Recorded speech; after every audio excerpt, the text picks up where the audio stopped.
Bem está de volta, não só aqui na Band, mas também nas redes sociais, né? Se você quiser, você vai encontrar a gente. E pode aprofundar mais o papo, pode mandar para a gente mensagens, que a gente vai ter um imenso prazer em responder para vocês. Continuando a nossa conversa, o papo é vacinação em adulto. Eu tenho aqui o Ronaldo Rosenbaum, tenho o Alexandre Chieppi, tenho o Zélio, né, o músico, né, que é a ovelha negra aqui, né, aliás, a ovelha branca, né, que traz a arte, a música para a gente quando a gente se debate com a questão da doença. Mas quando você fala de vacina, você fala na promoção de saúde, né? Como você mesmo comentou, não existe nenhuma outra medida em saúde pública que tenha impactado tanto a saúde, né, minimizando dor, sofrimento e morte, quanto vacinação em dia. E aí eu estava pensando, né? Você tem mais do que 50 anos, né? Tenho 54. Pois é, então eu acho que o Ronaldo vai te achar umas vacinas que você precisa tomar como adulto, né, Ronaldo?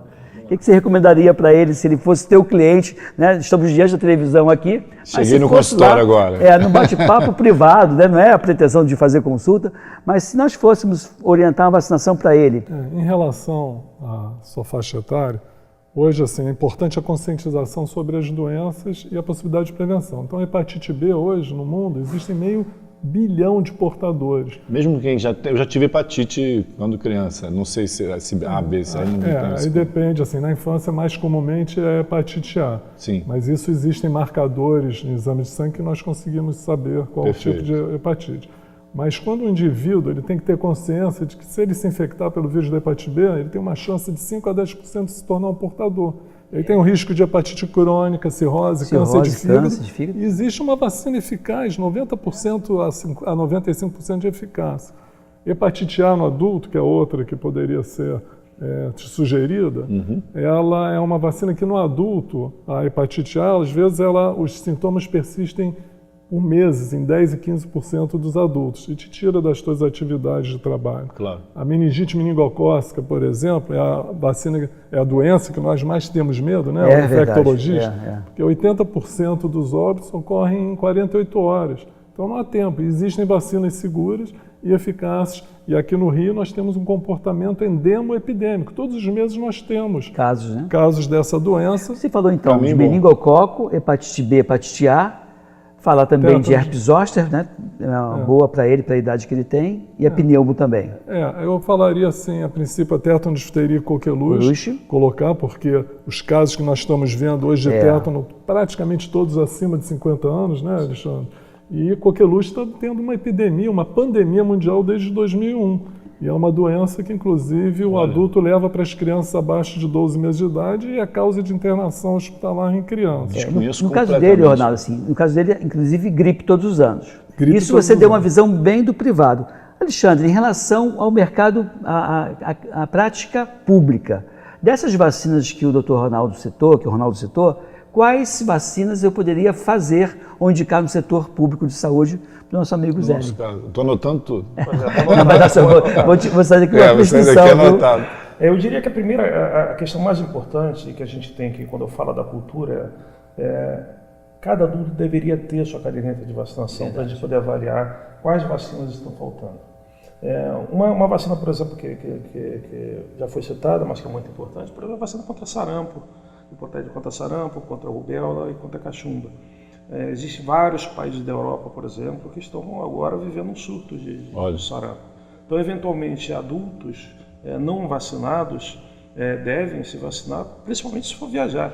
Então, a vacinação adulta, eu diria hoje que eu não colocaria ela num patamar inferior à vacinação das crianças. A mesma pergunta, a mesma dúvida da hepatite. Caso você já tenha tido a doença, mesmo assim, vale a pena se vacinar? A possibilidade de você ter tido hepatite A é muito maior. Provavelmente você não, a chance de você ter tido hepatite B... E nesses outros casos, sarampo e tal, tudo? Nesses casos, se há garantia, porque nem sempre a gente tem a certeza, né? Claro. Essa pergunta é interessante, né? Mas se não tiver certeza, já tive, tem problema? Não teria problema nenhum tomar vacina. Claro, essa é a vantagem, claro. né? É isso, se existe alguma contraindicação? Não? Entretanto, se tiver tido, não teria necessidade da vacinação, porque já teria uma imunidade natural. Teoricamente é assim, né? Ou seja, o Zé veio aqui cantar e está se consultando, você percebeu? Já saí com dupla, já.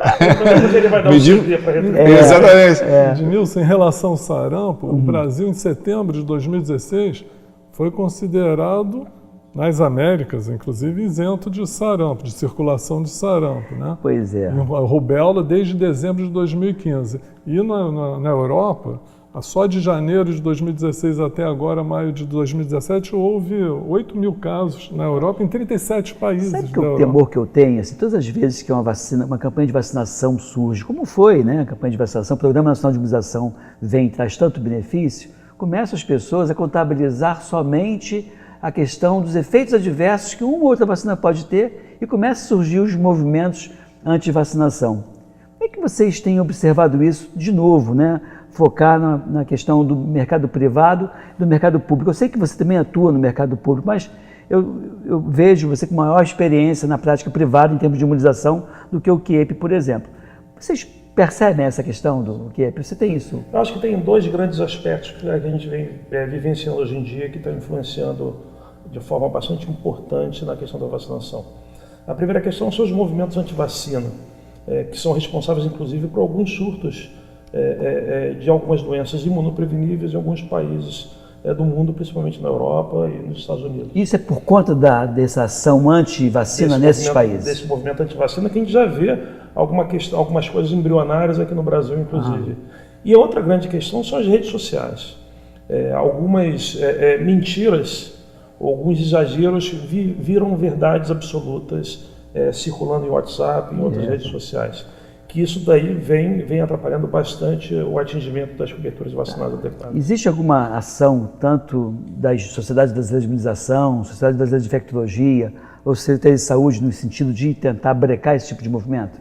Não, sem dúvida. Uma das ferramentas, inclusive, é nós mesmos, dentro do setor público, para orientar a população a utilizar as redes sociais também, para poder atingir esse público jovem, que eventualmente é muito atingido por essas informações falsas. Exatamente para contrapor com informação verdadeira, oficial, o que vem circulando e que vem atrapalhando. Tá certo, eu vou precisar chamar o break agora, tá bom? Fique aqui, fique bem.